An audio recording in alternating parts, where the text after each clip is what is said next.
Hey, hey, hey. Happy Wednesday. Come on in. Pull up a chair. Gaming Gang Dispatch is in the air.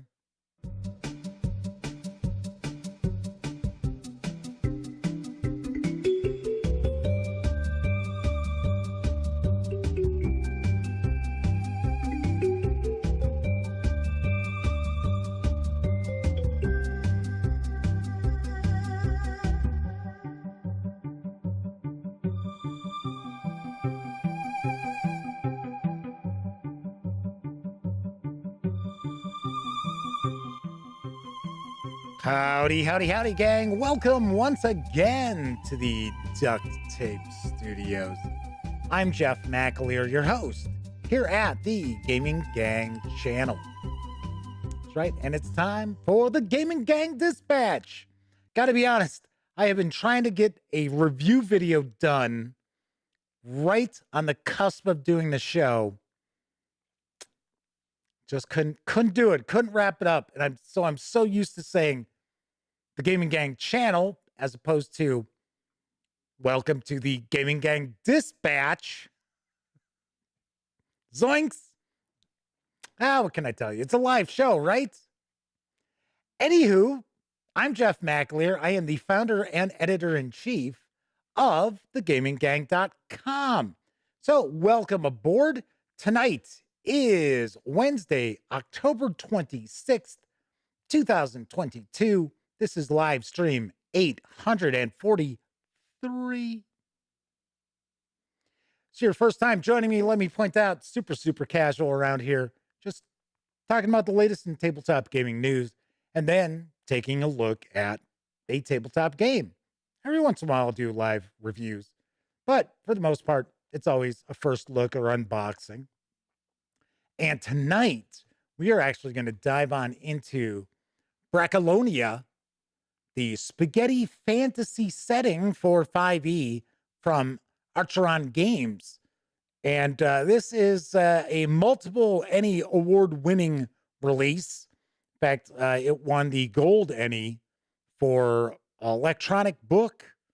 So we're going to dive on into this and check this out. The fine folks over at Acheron Games sent a bunch of stuff for me to take a peek at. We just took a look at the core book for Lex Arcana last night, which looks pretty impressive, looks pretty cool. Looks maybe a little complex, but it does look pretty cool. Of course, if you are not familiar with this stream, let me point out, we tackle the tabletop gaming news first, and then we jump into the first look. So probably be about 35 minutes before we dive on into Brancalonia.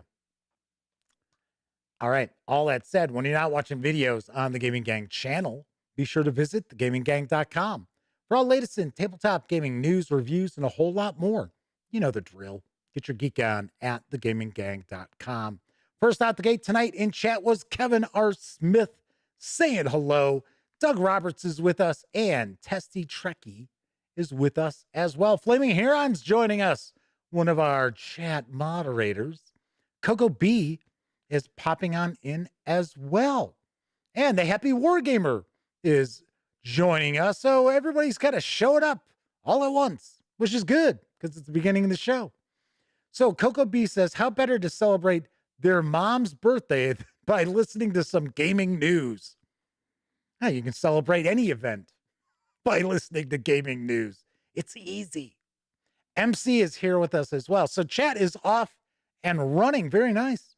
Very nice. Flaming Heron points out they were busy past couple of days. They weren't able to show up. Yes, we did notice your absence, I should point out.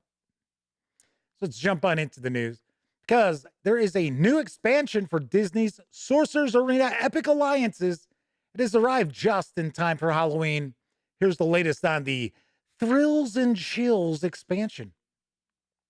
Disney Sorcerer's Arena Epic Alliance's Thrills and Chills expansion adds 3 new characters to, you guessed it, Disney Sorcerer's Arena Epic Alliances. Mother Gothel, Jack Skellington, and the Horned King. Take your combat skills in Disney's Sorcerer's Arena Epic Alliances to all new levels with the Thrills and Chills expansion pack. Jack Skellington, the Horned King, and Mother Gothel wield new attacks and abilities true to their twisted characters to bring fright and might to the arena's already epic battles. Gotta point out, I have no idea who Mother Gothel is, or Gothel. Don't know what to tell you. I bet you if I called my best friend Elliot Miller, he'd tell me in a sec. He's like Mr. Disney, but I don't watch everything from Disney, so I don't know where that character's from. I know, shame on me. Disney Sorcerer's Arena Epic Alliances is the ultimate PvP tabletop game for Disney and Pixar fans, and gamers where players can build teams out of Disney and Pixar heroes and villains and compete in an expandable learn-as-you-go battle arena game. Disney Sorcerer's Arena Epic Alliances is for 2 or 4 players, ages 13 and up, plays around 35 minutes or more. This Thrills and Chills expansion is available now, and it does carry an MSRP of $24.95. I gave my review copy of Disney Sorcerer's Arena Epic Alliances to Elliot. And of course, he has been sick. He has had some health issues. He had COVID. Now his wife has COVID, and his stepson has COVID, whereas he had COVID and his son had COVID. All right, Sarah D is with us in chat and asking if Mother Gothel or Gothel is Rapunzel's evil stepmom. I don't know. Is Rapunzel even really covered in Disney cartoons? I didn't think so. I had no idea. Oh, there we go. Testy Trekkie points out Tangled. Gotcha. Thank you. Yeah, I have not seen Tangled. Yeah, and I have not seen Frozen. I don't tell you. I mean, and I like animation and stuff. It's always something else to watch. You know, what can I tell you? What can I tell you? So anyway, hopefully we will have a review of the Epic Alliances game sometime in the near future. Moving on to the next news piece. It's Wednesday, so how about a war game news piece? It's not a war game Wednesday. We're not looking at a war game, but I can at least bring you some wargaming news because Flying Pig Games has launched a Kickstarter to bring a second edition of my pal Herman Lettman's A Most Fearful Sacrifice to wargamers everywhere. Here's the scoop. It's early on July 1st, 1863, and Union Brigadier General John Buford's 1st Reserve Cavalry Division is deployed to the west of the town of Gettysburg, battling unidentified Confederate infantry advancing on the town. All morning long, the men in gray have pressured the Union cavalry. Help finally arrives in the form of I Corps Commander Major General John Reynolds. He rides up to the Lutheran cemetery where Buford is directing the battle from its cupola. Reynolds calls to Buford, "What goes, John?" The cavalryman, English, Jeff. The cavalryman simply points to the long lines of advancing Confederates and says, "The devil's to pay." Reynolds then asks, "Can you hold?" To which Buford responds, "I reckon I can." Reynolds ends the exchange with, "Let's ride out and see all about it." And with that rather brief, mundane conversation began one of the most important and iconic military engagements in history, the Battle of Gettysburg. A Most Fearful Sacrifice is an epic 2-player war game with over 15 square feet of playing area and 526 playing pieces depicting the fighting that occurred during all 3 days of this decisive clash. The game utilizes a new American Civil War operating system called the Black Swan system, which is closely related to the popular Blind Swords game system, first introduced in the game The Devil's to Pay by Tiny Battle Publishing. Also designed by Herman Lettman, I should point out. This version of the system is specifically designed to handle larger scale battles, yet to keep rules overhead low. Players can simulate huge encounters in a reasonable amount of time. This is accomplished in one way through the use of card draws rather than chit pulls. Also, players will trigger activations by core instead of by lower level formations. But they still have tactical decision making choices by needing to determine which divisions get activation priority. Though at a grander scale, the system maintains a tactical feel about it and still emphasizes the three foes of war: the fortunes of war, the friction of war, and the fog of war. Players will be challenged to deal with a constantly developing battle situation, never quite sure of what the gods of war will throw at them, and thus they must always be prepared to deal with historically realistic Black Swan events. There is a short Kickstarter video from Flying Pig Games, so let's give it a peek.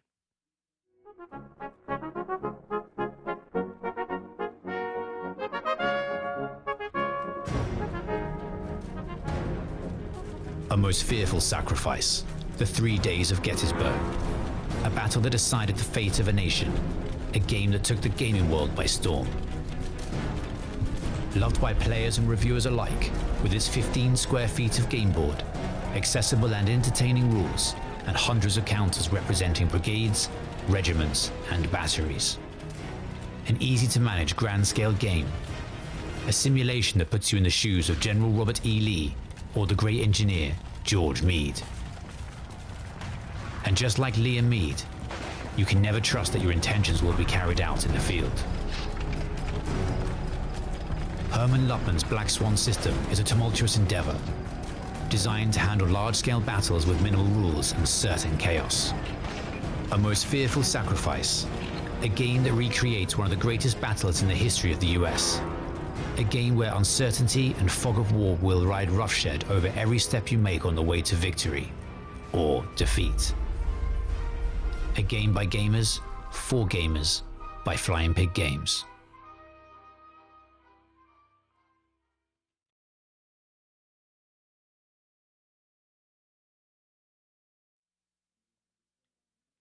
For some reason, I just couldn't get that video to change over. You know, I swear, there was a Windows update that seemed to really play havoc with both my laptop and this computer, which is a desktop that I stream on. And I did notice there's a new update hours later. So I bet you that's got something to do with it. Anywho, this Kickstarter is fully funded. It launched today. It's already funded. Most Fearful Sacrifices for 2 players, although you can bump it up to 4 players, for ages 15 and up, and depending on the scenario, you can play it in as little as an hour and a lot more than an hour. So I will take a guess that the kind of training scenario is an hour long. You can reserve a copy of the second edition of A Most Fearful Sacrifice for a $90 pledge through November 9th. And if you already have the first edition of A Most Fearful Sacrifice, you can get the updates because there's some errata, there's some changes to the combat tables. There are some minor tweaks, but you do not have to purchase a whole new game. In fact, those updates will be available as a download absolutely free. So you don't have to get the second edition if you already have the first. So it's important to know that because the first edition came out very recently because I remember doing the news piece for it. So should say my pal Mark H. Walker is going to send us the latest Herman Luttman release, Hill of Death, which is an American Civil War game. So, and I believe it uses this same system or it uses the blind sword system. So one of the two. Well, they're both very similar anyway. So this is also a very playable Gettysburg game from what I have heard through the grapevine, because a lot of times these bigger scale war games that tackle multi-day battles, are effectively unplayable if you want to play the entire battle. I've heard that is not the case here. Alrighty. Quantum Phase Dragon is with us in chat. Welcome aboard. Let's talk about some role-playing game related news because Steamforged Games has released 2 new 5e epic encounters. Here's the skinny on both: Cove of the Dragon Turtle and Island of the Crab Archon. Cove of the Dragon Turtle builds on a product line that's proven hugely popular amongst the role-playing community. Each adventure in a box contains everything needed to create an epic encounter for the first. Why can I not? Why am I so tongue-tied tonight? I was like, it's like this when I was trying to do the review earlier. It's like I'm stumbling over it. It's like, what the hell?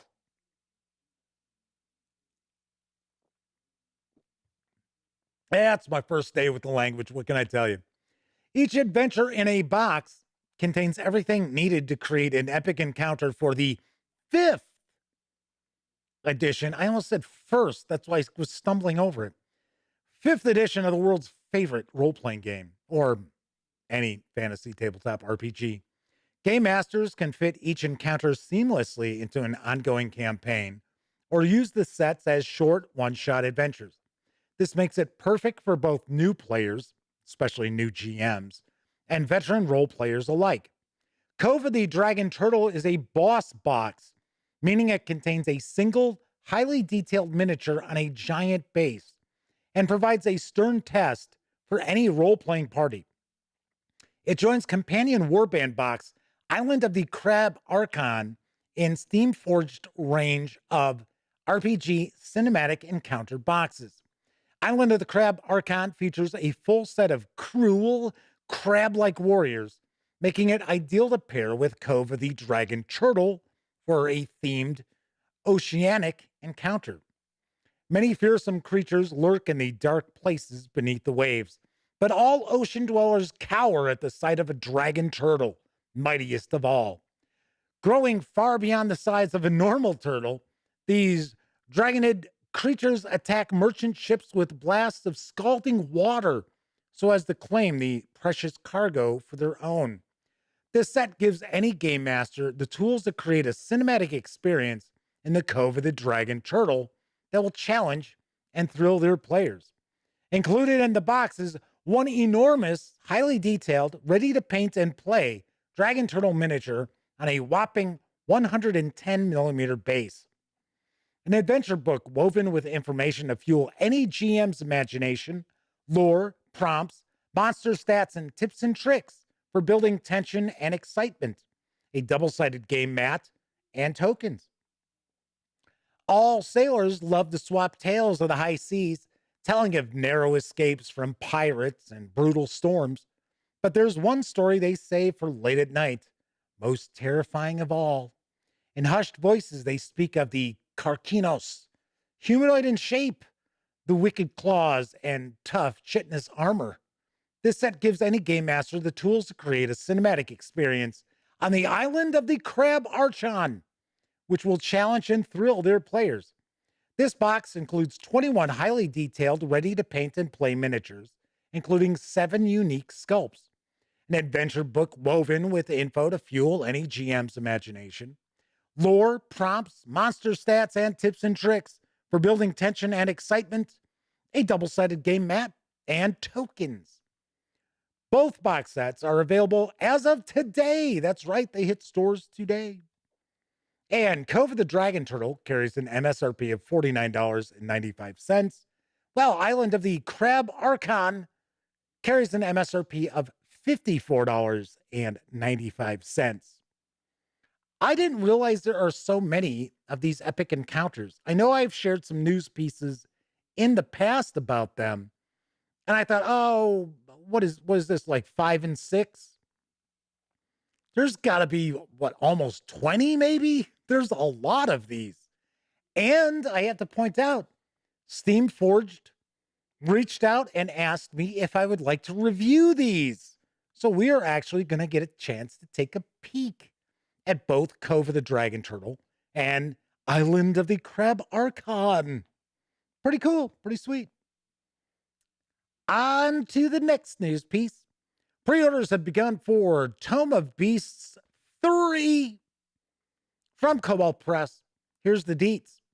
A flock of ferocious monsters for 5th edition. The Dungeon Master. Inside the chest, you find a handful of potions. The rogue says, "Ooh, I'm going to take a taste. See what these DM." As you unstopper the first one, the potion itself leaps free of the bottle and attaches to your face. Wizard, "Gah! I should have listened to my father and become a rug merchant."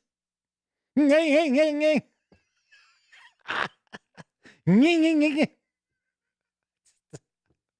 some reason, it just makes me want to say, "Gah! I should have listened to my father and become a rug merchant." I know, I'm weird. Whether you need creepy crawlies to haunt the dark places or sinister visitors to make your favorite fantasy city come alive, Tome of Beasts 3 has what you're looking for. From swamps to Arctic tundra, mountains to deserts, coastlines to badlands, every region is fully represented. At 424 pages, Tome of Beasts 3 brings you Void Knights and Breakwater Trolls, Musk Deer and Fiend Lords, Prismatic Dragons and Royal Chimeras, Stained Glass Moths and Void Claw Zombies, Tar Golems and Witch Willows, Kobold Drake Riders and Hellfire Giants, and more. If I remember correctly, I believe there are 400 new monsters. If I remember going back to the Kickstarter, because I remember sharing the news of the Kickstarter, you can score this hardcover right now as a pre-order for $49.99, or you can grab the PDF, which is not available yet, but you can order the PDF for $29.99. Amazingly enough, I do not have a release date. There was no indication of when this is probably going to come out. I was kind of surprised. Usually you get that information when Kobold Press sends you a press release telling you that, hey, we're taking pre-orders. I didn't find anything. I was like, yeah. MC says they backed this. So it was like, yeah. I like Kobold Press stuff. I've got Kobold Press reviews coming. So I've got City of Cats. And then I've got my Book of Ebon Tides. I've got a Lair book. I've got a few Kobold Press releases I have been reading up on furiously. That's one of the reasons I don't watch Disney movies. Usually at night, I'm usually reading RPG books for review or board game rules before I bust them out to play and things like that. Don't usually have the TV on too often. So Kevin says $50 for one encounter seems a little steep when you can buy some supplements for that price. I guess if you really love your minis combat. See, I think that's the big deal with those epic encounters are the miniatures. That's the pricing. So you figure $54.99 and that gave you 21 minis. That's actually a damn good deal. And I don't know how big that dragon turtle miniature is, which was $49.99. But we will see. I guess we're going to see. We're going to find out. But usually large miniatures are pretty damn pricey. Okie doke. On to our final news piece. The first standalone adventure has arrived for Empire of the East for Goodman Games Dungeon Crawl Classics. And I've got the dope on Hunt for the Howling God. It's a level 1 DCC adventure set in the Empire of the East. Sent to find the location of a mysterious artifact, the adventurers find themselves imprisoned in a remote forest outpost and must fight their way out against overwhelming odds. Thus begins an overland journey across the western shore, encountering merciless bandits, mutant monsters, and a mysterious wizard, all while being pursued by the vengeful forces of the East. Great dangers and even greater treasures await. Can they reach the ancient site and capture an artifact powerful enough to change the outcome of the war before they're caught? Join the battle for freedom. The players must engineer a thrilling jailbreak to learn the location of a lost relic of the old world. To reach the resting place of the Howling God, the adventurers must overcome a bevy of dangerous animals charged and changed by the powers of the old world. Bloodthirsty bandits, empire patrols, and wizards and their demons standing in their way. Plumb the forgotten secrets of the old world and learn that the Howling God still lurks in the deepest reaches of an ancient installation.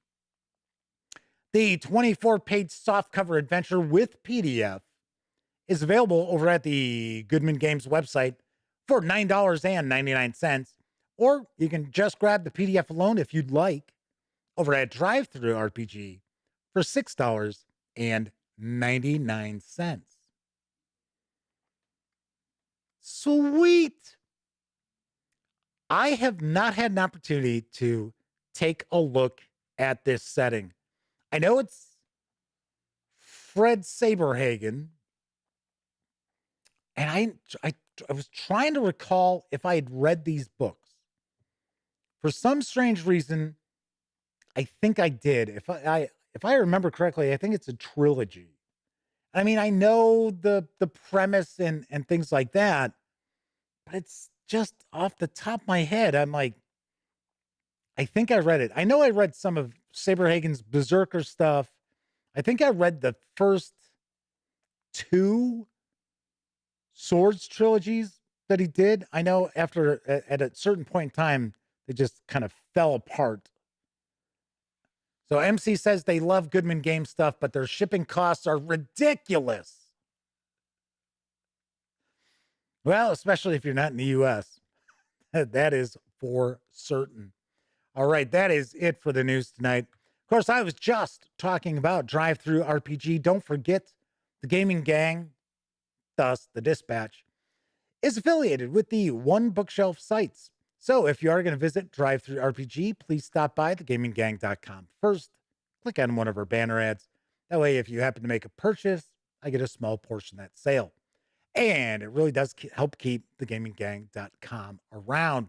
Also, if you like this video, if you dig the channel, if you find thegaminggang.com to be a valuable resource, hell, if you just like what we do, you can always swing on over to paypal.me/thegaminggang and making a small donation. Also, we are still in the midst of the 50/50 game sale to benefit Extra Life, and there are around 185 game titles that are still available. There are role-playing games. There are board games. There are war games. There's miniatures. Loads and loads of goodies still available, and pricing's pretty sweet.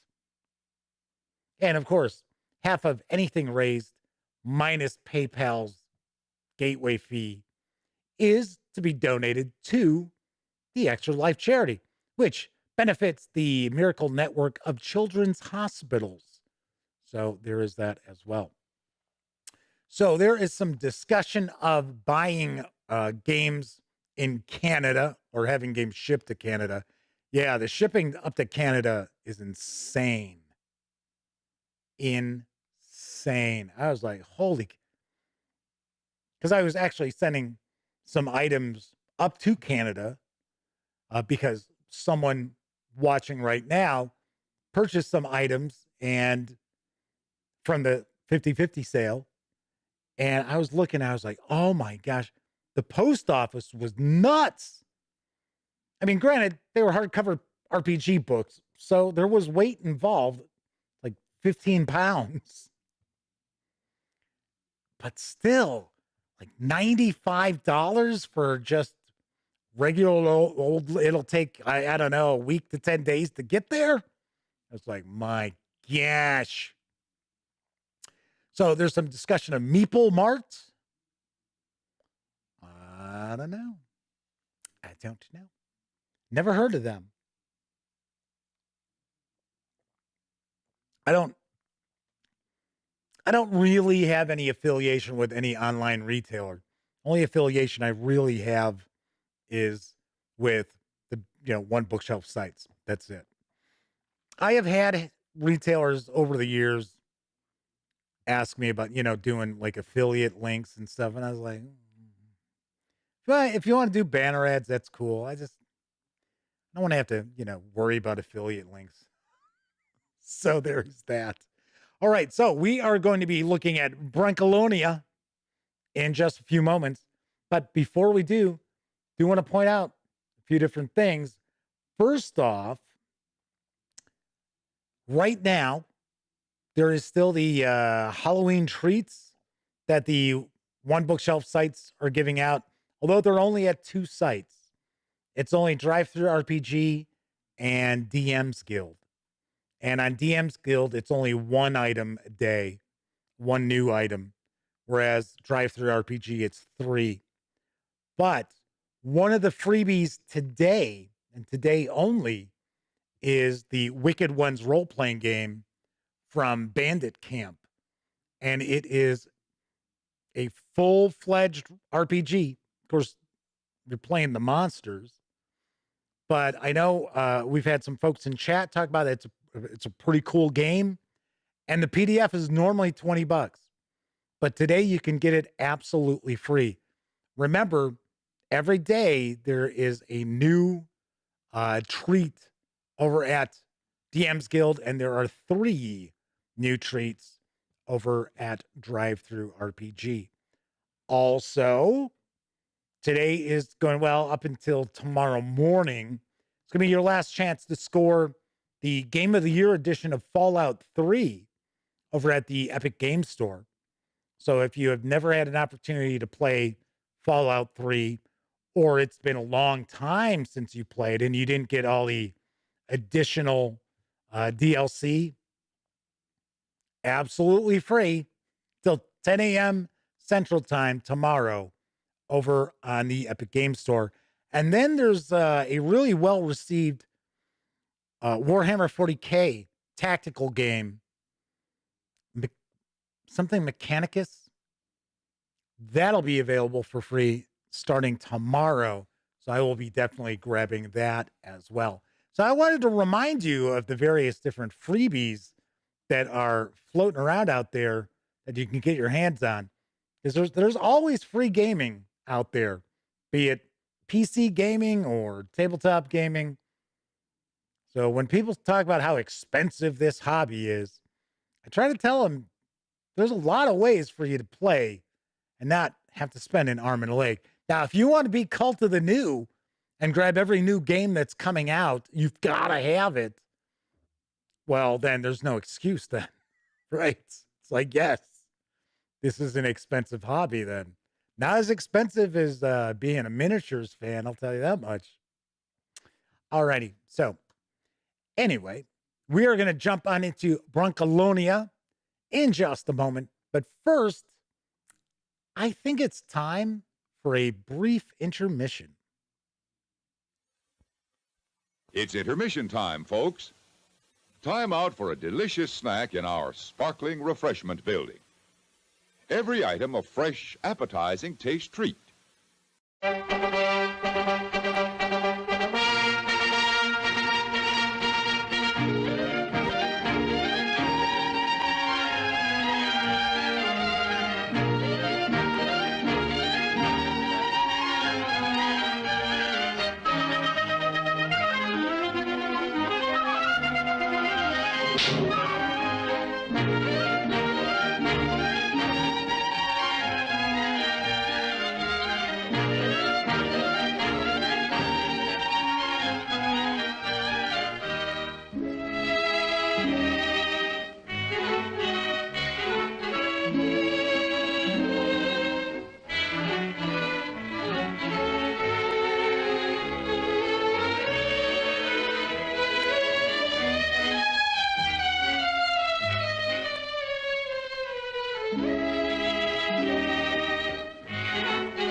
Anytime the going gets too hectic, it's a good idea to stop for refreshment. And what could be more refreshing than delicious, ice-cold Coca-Cola?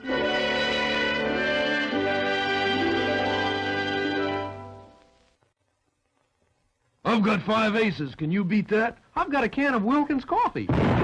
Nothing beats Wilkins.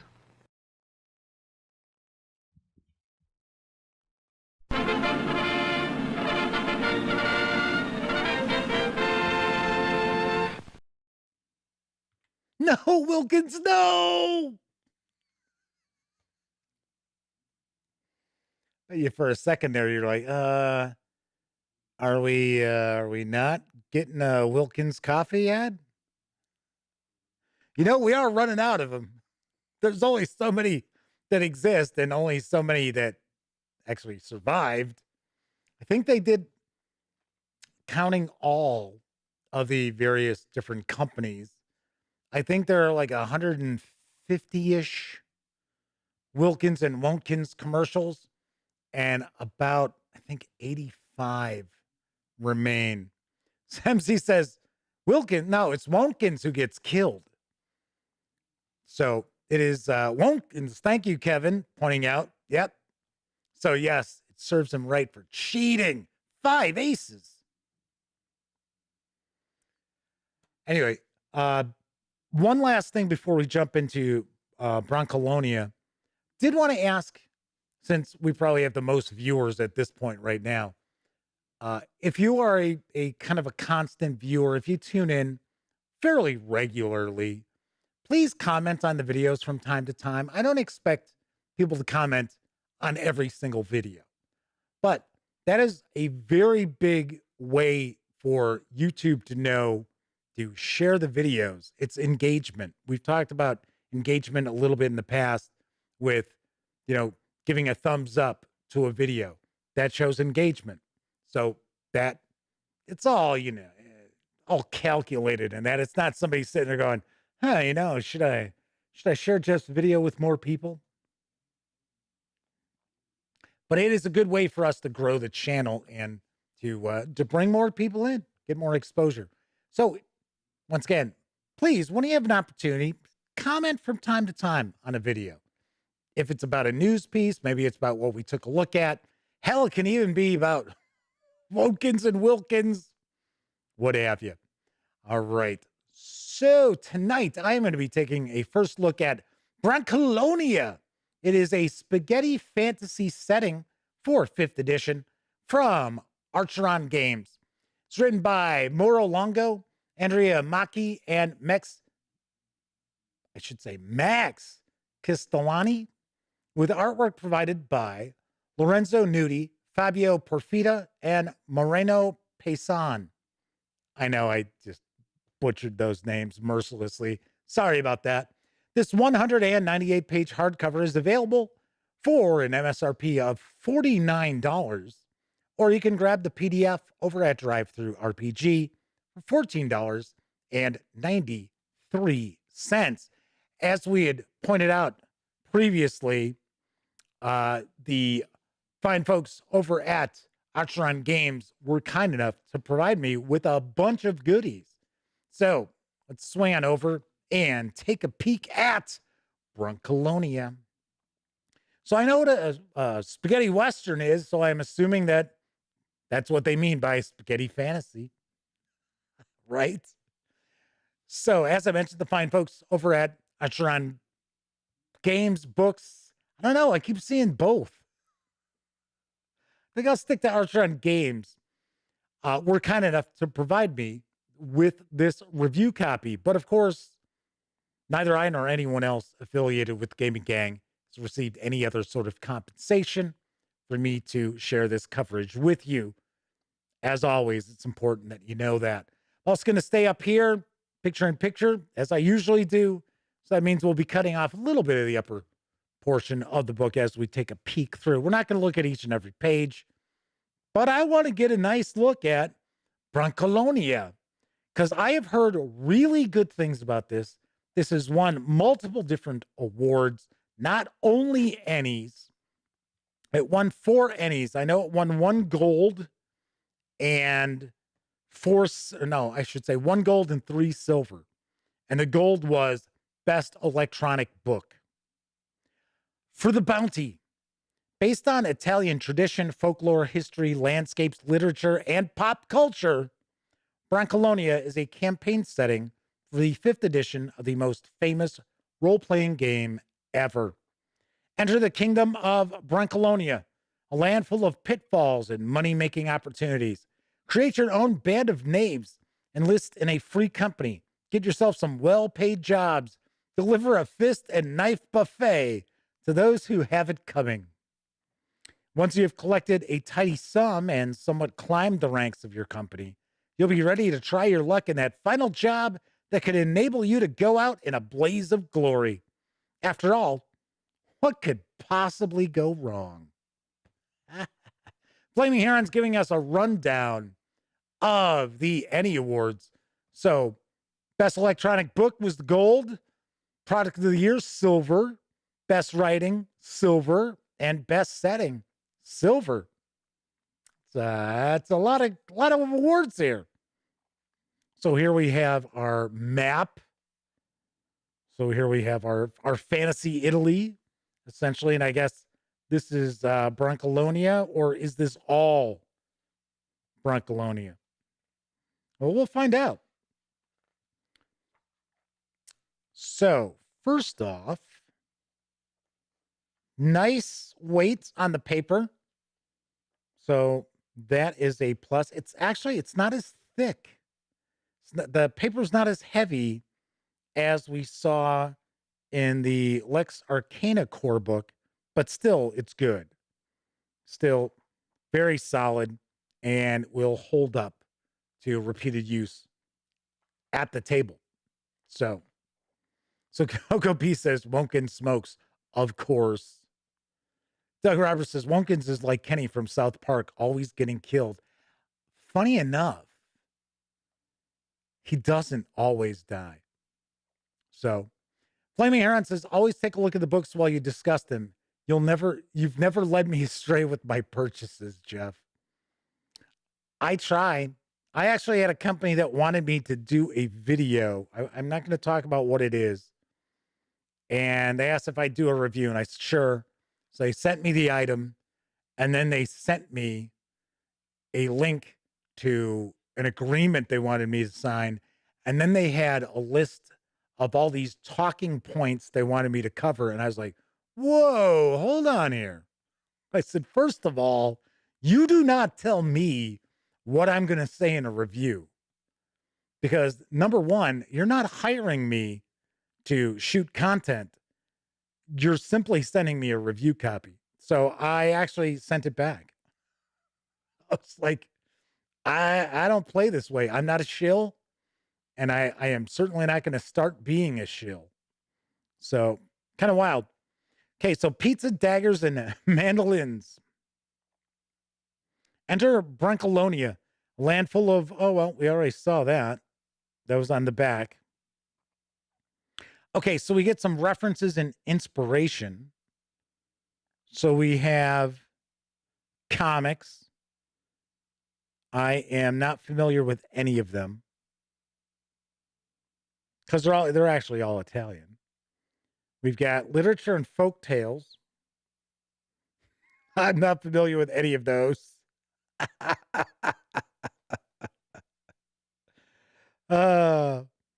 And then movies. Oh my gosh. Okay, so there's a few that I'm familiar with towards the end here. And we got Lady Hawk, Flesh and Blood, and The Princess Bride. Tale of Tales, The Rogues, and For Love and Gold, and Brancalone at the Crusades are highly recommended. So, of course, this is an Italian company, and I'm going to try to stay away from trying to pronounce too many Italian words. But, of course, their influences are going to be Italian. The designers, the writers, they happen to be Italian. So we have Brancalonian Knaves. The world you live in is one of breathtaking adventure, heroic feats, and legendary deeds. Here, knights in shining armor lead fearless armies against terrifying enemies, skilled treasure hunters ready for everything, or I should say anything. Explore the forgotten basements of long-lost empires, juggling lethal traps and nameless monsters. Cunning, mischievous heroines use their charm to deceive princes and merchants and steal treasures worthy of a royal ransom in one night. But you're not one of them.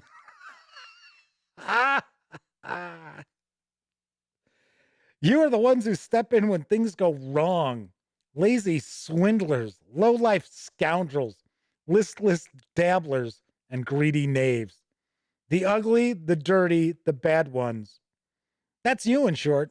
You're the dregs of the adventuring world, the cannon fodder of all battles, the scum that emerges when you scrape the bottom of the barrel, the dirty dozen that is pulled out of prison only for desperate missions. Do you find this unfair? You're not so stupid then. It is unfair, but let's face it. Fate has better things to do than bother playing fair with the likes of you. Enough talking, Scape Gallows. It's time to get busy. That's pretty cool. I did have the impression that there is a bit of a sense of humor to this supplement as well.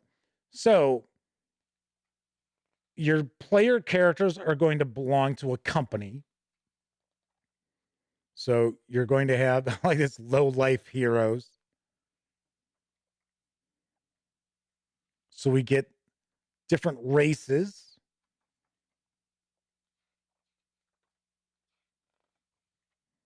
Of course, remember, I'm skipping past. So we have devils. Huh. So these are actually, it says they're literally devils. Like, what was that? Bronte? Once again, Doug Roberts says, I like The Princess Bride. And Fleming Heron says, Lady Hawk, damn, that's a movie I haven't seen in years. So, classic Rutger Hauer flick, early Matthew Broderick, yes. There is another, Flesh and Blood is another Rutger Hauer movie. It's not fantasy, but it's Crusades era. Early gunpowder use. That's a pretty good movie. In fact, I think, if I remember correctly, I think that was Rutger Hauer's first English language film. And it was it's a good movie. It's unusual.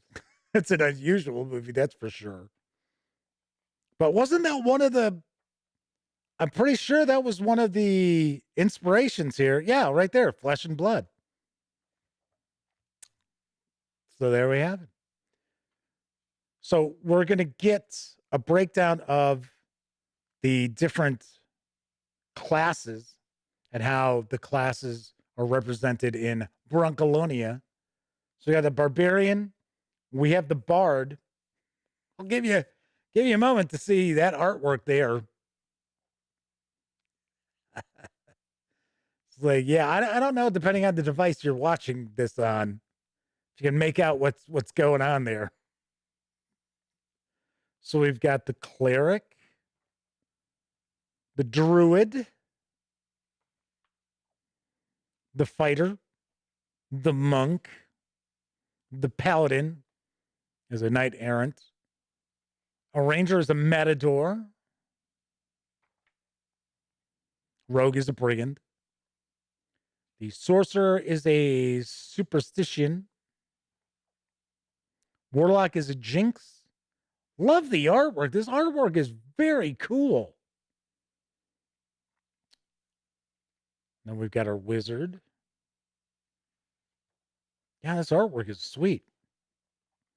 Very nice.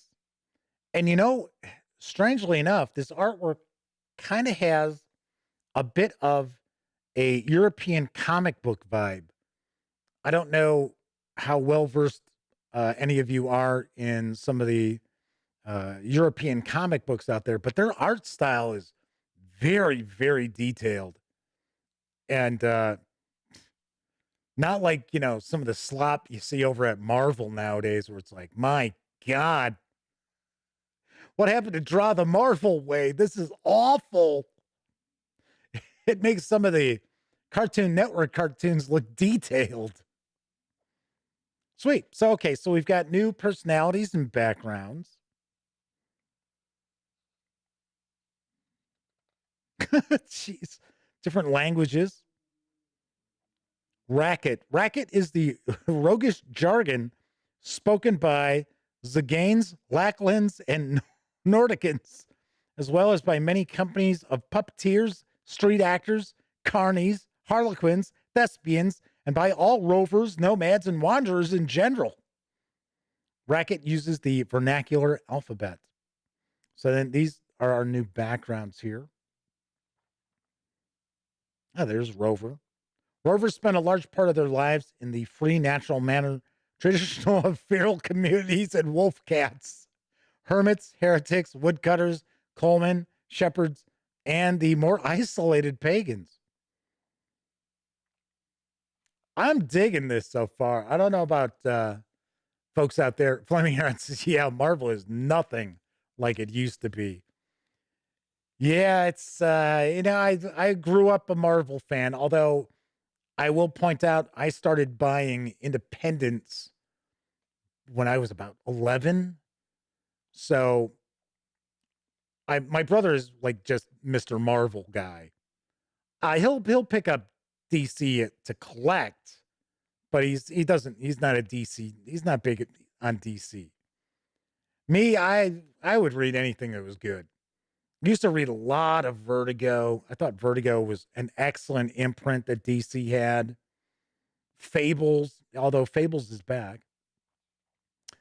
Dos Ex Machina, DMZ, which they tried to do a show of. Flaming Heron says, looks good, Jeff. Even before your eventual review, this is definitely something I would look to get. Testy Trekkie says, Rocket sounds very much like Plari, an English cant used amongst carnies, Roma, and entertainers. Tavern fights and empty saddlebags.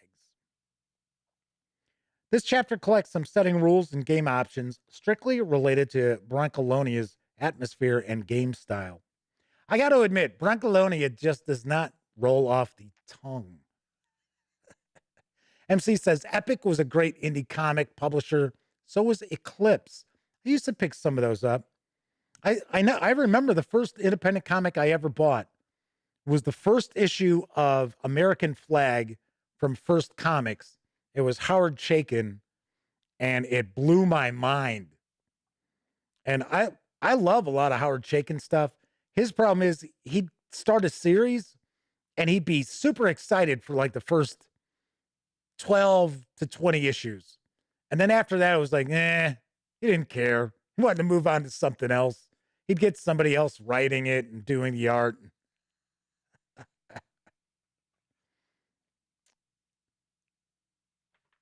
Nice. So we've got some setting rules. So I do believe that this is a low magic setting. I am pretty sure this is low magic. Now, there are still monsters. There's different races and so on and so forth. But I don't get the impression that you have as many magic users and magic items and things like that. So the War Wolf is with us. Welcome aboard. Says, you guys started without me? Yeah, 55 minutes ago. Misdeeds, bounties, and notoriety. So it looks as if we've gotten kind of into more line art. Brawl. Barcelona. Brancalonia. See, that's why I said it just doesn't roll off the tongue. Brancalonia has specific mechanics for the management and resolution of non-lethal fights called brawls. Said brawls are carefully thought out to act as boisterous and amusing intervals. They can be used to start an adventure, animate slower movements, enable a job with unusual challenges, or I should say enliven a job. Print is kind of small here. And it's rather thin. So enliven a job with unusual challenges or simply as a fun alternative to ease the stressful pace of the deadly fights that can put the band to the test. I could see a bit of a Three Musketeers sort of vibe running through this as well. Revelry. When the knaves return from their jobs, they often find themselves with an abundance of coppers and coins in their pockets. Some of them invest these hard-earned rewards in lucrative businesses. Others donate them to the needy or buy better mounts and equipment for later adventures. Others, finally, squander everything in taverns, gambling halls, bets, prophecies, and revels of all kinds. Yeah. Shoddy equipment. Magical junk. Running Brancalonia. Welcome, condottieri. You have the arduous task of arbitrating and coordinating your all brawn and no brains players. This chapter is for you. It contains useful tips, information, and tables to help you handle jobs, provide behind the scenes insight, and simplify your role at the table. In addition to the explanations and suggestions for game masters already included in the core rules, we will now provide mainly Brancalonia specific advice and material. Of course, you can always refer to your own experience and to all sorts of sources and guidelines that will help you conduct, arbitrate, and narrate the game. This is very, very interesting. Just paging through this, I can see some of the reason why it is so well regarded. Like I said, for one, definitely when we're looking at some of this color artwork, very, very nice. And it has an Italian flair to it, a feel to it.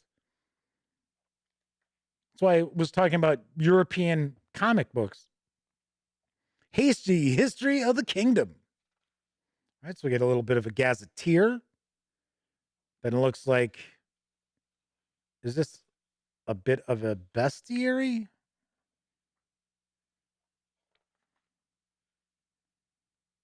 Or maybe these are the locations. I think these are the different regions.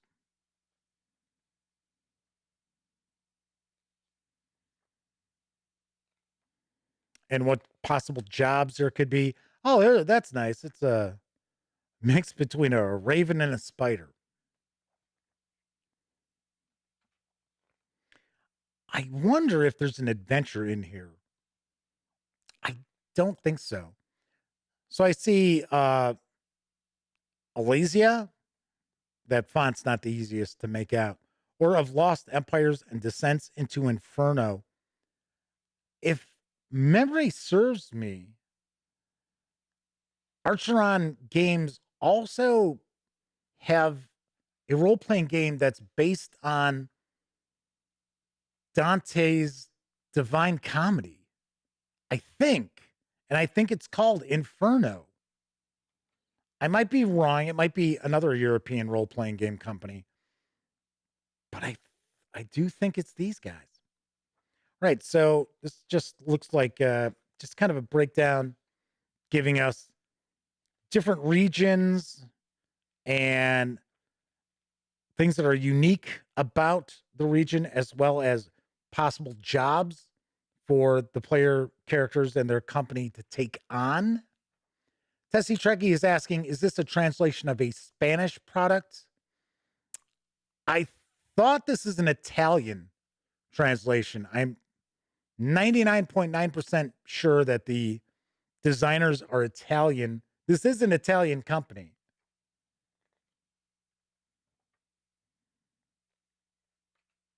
Thus, we have the Lex Arcana and Brancalonia. I almost said Barcelona again. I almost said Barcelona. Beyond the Kingdom's Borders. Okay. Life in the kingdom is tough and dangerous. Peasants eke their way through life, what with toiling in the fields, tax collectors knocking at their doors, and the slapping they get from bandits, brigands, and grab-ups of all kinds. Some of them leave to go to war, travel, engage in overseas expeditions, and all sorts of unfortunate endeavors, never to return. Others are forced to live on the street, dressed in rags and begging for alms from friars, knights, and notables who pass them by with their nose in the air. But not you. I really like how this is written. And it's a very fine translation, I must say. Because a lot of times when you're looking at role-playing game releases that have been translated from another language, the localization isn't all that great sometimes.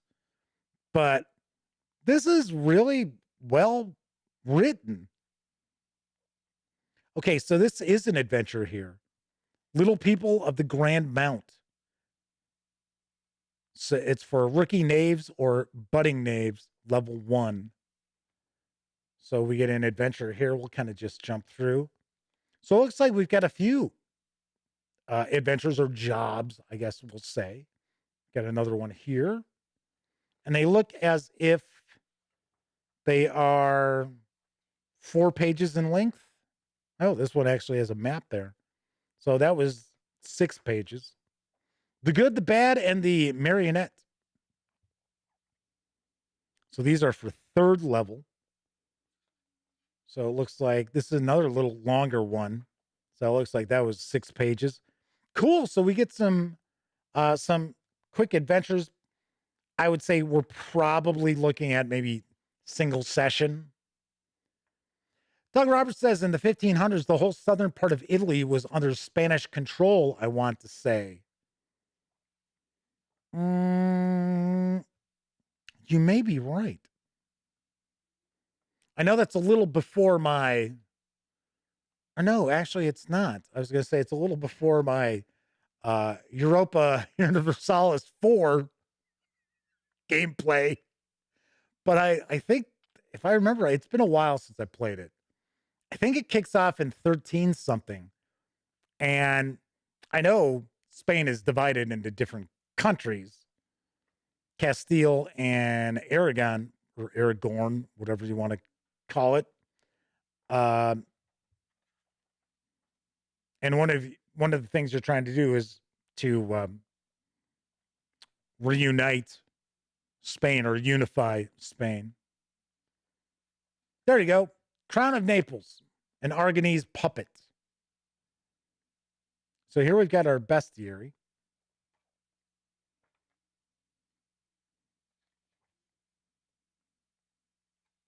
Once again, very impressive artwork.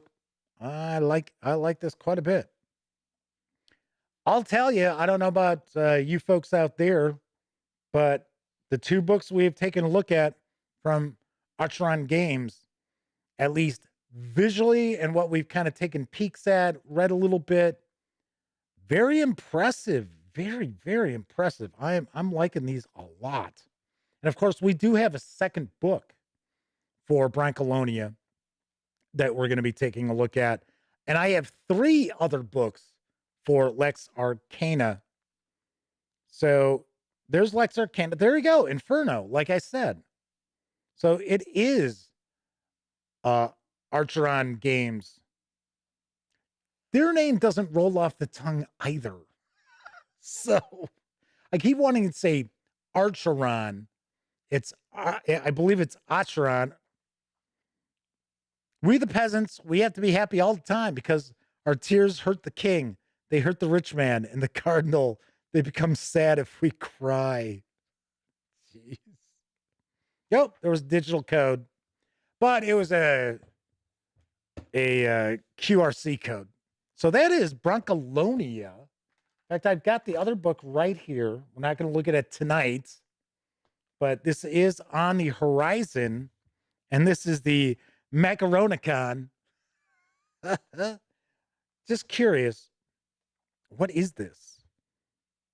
Okay, so it's the first official expansion. All right. So new options, like character options, new equipment, new spells, and invocations. 7 new jobs. So 7 new little adventures in that. Sweet.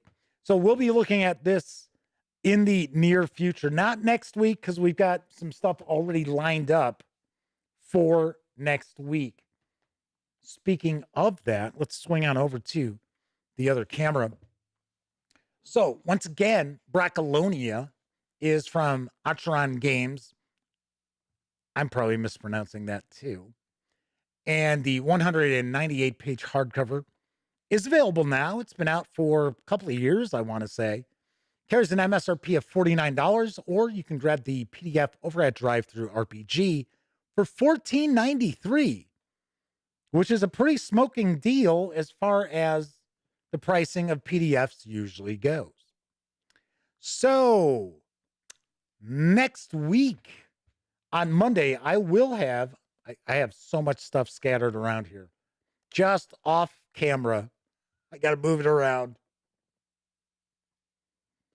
Once again, as I pointed out, I was trying to crank out a review, and I wrapped up. I'm going to have to reshoot it because there was another Windows update, as I had mentioned earlier, and Windows Update always screws with my audio, and I wasn't thinking, and I played a video back, and I was like, oh, yeah, I hear, oh, okay, cool. So I started recording, and there was no sound. I was like, damn it. I went to go do my little bit of editing, and I was like, wait a second, there's no audio, damn it. It's like, oh, the show's starting in 25 minutes. Could I squeeze this review in? Can I redo it? No. Nope. Coco B says they're looking forward to the review of Brancalonia. Flaming Heron says, yeah, they play a few games of low fantasy with little or no magic when they can. Flaming Heron says they feel you get a better role-playing experience, or you get better role-playing. I would have to say, in a low magic situation, now there's a difference between low fantasy, in my opinion, and low magic. Because you can have low fantasy where it's, you're mainly humans and it's, a little here and there, right? You don't have monsters too often, That to me is low fantasy. Low magic is, in my opinion at least, where not everyone has access to magic. And you don't go to towns and you're like, oh, where's the magic item store? And it's like, oh, you have multiple magic item stores where, magic tends to corrupt. I like running fantasy role-playing games where magic is wild, magic is unpredictable, magic can bite you in the ass. The more you use magic, the more of a negative effect it has on you. It can corrupt you. And that's one of the reasons I like the magic system, or at least the approach to magic that Dungeon Crawl Classics has, because that is pretty much kind of the swords and sorceries vibe for magic. The way they actually do it with all the different tables and rolling all the dice and things like that, well, reading through it is very interesting and actually gets the old creative juices flowing. I think in practice, the magic system in Dungeon Crawl Classics is kind of tough to pull off. So, William Hella's Eyes is popped in, says, I'm late. Did I miss anything? And Kevin points out, yes, the whole show. That is correct. Doug Roberts says, sorry if he offended anyone by what he said about Marvel. I don't know. Maybe I missed that. So, I don't know. Hopefully I didn't offend anybody by anything I've said today either. All right. Anyway. So next week, I will be doing a Halloween show, and hopefully you've been listening to the Gaming Gang October Spooktacular episodes every night. So we're going to be taking a peek at Delta Green Iconoclasts on Monday's show. So that's going to wrap up the month full of role-playing games. That's right. Every episode in October has been devoted to role-playing games. Kind of cool. Kind of cool. I tended to like, as the weather starts to turn, I tend to kind of go towards like role-playing games. And I love role-playing games. They're my first love. I love board games. Don't get me wrong. I enjoy my computer games. Probably going to go play maybe a little bit of Fallout 3 if I have a chance tonight. But role-playing games are my thing. So when weather gets cold, I automatically start thinking of RPGs. So anyway, on November 1st, we are actually going to look at a board game. That's right. I'm going to unbox and take a first look at Shake That City from AEG, which is actually coming to Kickstarter at the end of November. So we'll take a first look, and then I will have a review of it prior to the Kickstarter. And as you can tell, this is a finished product, so I have absolutely no issue doing a Kickstarter review because this is a done deal. Looks like they're just going to use Kickstarter as far as like order fulfillment or something like that. So that will be on Tuesday's show. And then the fine folks over at the Red Room sent me some of the Wretched series of role-playing games. We're going to look at Wretched Space. But I also have Wretched Bastards, which is their fantasy game. And one that seems very unique, Wretched Epoch, which is turn of the century France with magic, horror, might be like a Lovecraftian vibe going on. So we will find out. Excellent. So that is what's on the agenda for next week. Also do want to mention that I should have all the releases for Pathfinder Kingmaker, the new edition that's coming out, showing up. Aaron over at Paizo Inc. said that they were going to send it. And I guess there's like 13 items. I might be wrong, but I could have swore, I think he wrote that there are 13 items. So there are pawns. I think there's a bestiary, a player's guide, stuff like that. So when that arrives the following week, we are actually going to have a Kingmaker week. So we will do that as well. All righty. So William's asking if Wonkins bit the dust again tonight. Yes, he did. Because he was cheating at cards. Shot down like the dirty triangular dog he is.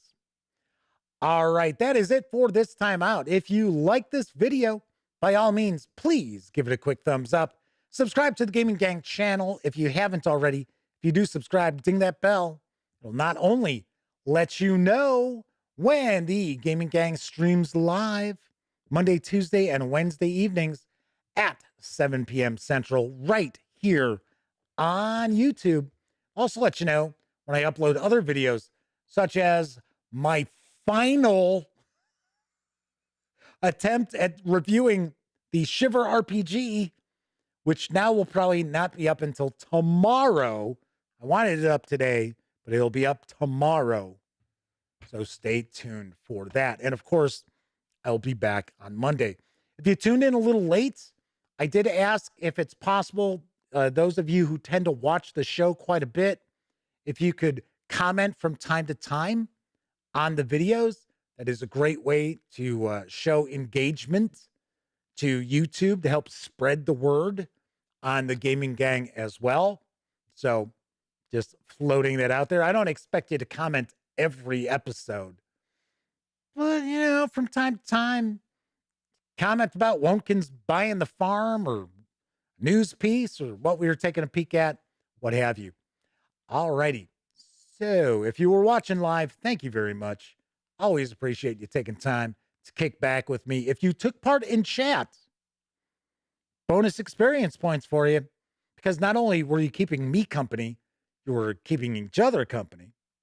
But of course, I know a lot of you out there, you don't have an opportunity to watch live. Many of you are probably watching on Memorex or on YouTube, what have you. Doesn't matter how you watch. What matters is you take time out, watch any of these videos, and it really does mean a lot to me. It certainly does. So all of you out there, enjoy the rest of your week as well as your weekend. Those of you hanging out with me right now, enjoy the rest of your morning, afternoon, evening, whatever time it is in your part of Brancalonia. I'll see you guys on Monday. And of course, here's hoping each and every one of you gets to enjoy plenty of great gaming with your gangs. And now, folks, it's time to say goodnight. We sincerely appreciate your patronage and hope we've succeeded in bringing you an enjoyable evening of entertainment. Please drive home carefully and come back again soon. Good night.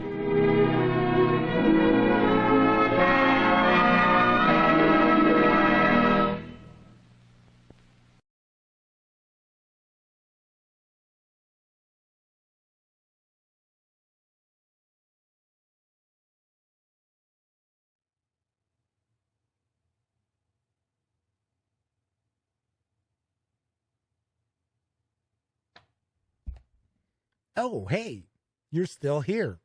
Well, that's okay. You don't have to leave just yet. In fact, why don't you subscribe to the Gaming Gang channel right here, or take a peek at the latest live stream, or even find out what YouTube recommends you check out from the channel. And of course, I'm Jeff McAleer. Thanks again for watching.